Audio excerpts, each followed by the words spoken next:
Hi everyone, Father Tony here with this week's chapel message. And today I thought we'd talk a little bit about Halloween.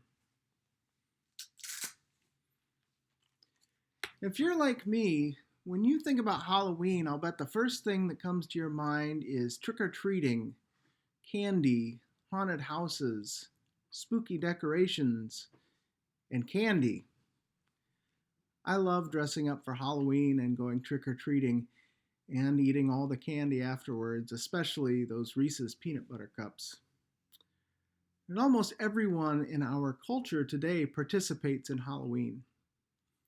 But did you know that Halloween actually started out as a religious holiday? In Christianity, it's called All Hallows Eve or All Saints Eve, which is just a fancy way of saying it's the night before All Saints Day.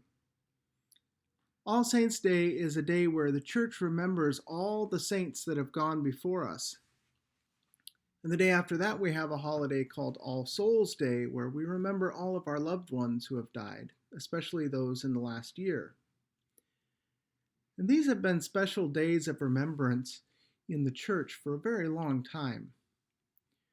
When Christianity began to spread into Northern Europe and into Great Britain, the Christians met other people of different religions there that celebrated different holidays. But those people also had holidays that remembered their loved ones who had died. One of those holidays was called Samhain, and it was celebrated on the same day as Halloween. People had parties and would light fires and candles to remember their loved ones who had died.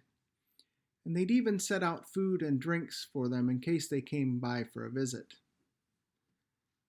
There's another holiday that maybe you've heard of called Dia de los Muertos, or Day of the Dead, that's celebrated in Mexico a couple of days after Halloween on All Souls Day. And that combines Christian traditions with older Aztec traditions to remember and honor those who have died. Sometimes people call Dia de los Muertos Mexican Halloween, but they're really different holidays. On Dia de los Muertos, people gather in their homes and at the graveyards to remember and celebrate their loved ones. They set up special tables called ofrendas where they put out pictures of their loved ones and their favorite foods and drinks, and they decorate them with beautiful orange marigold flowers. And the Disney movie Coco does an amazing job of explaining the rich and beautiful customs and traditions around Dia de los Muertos. So if you haven't seen it, check it out.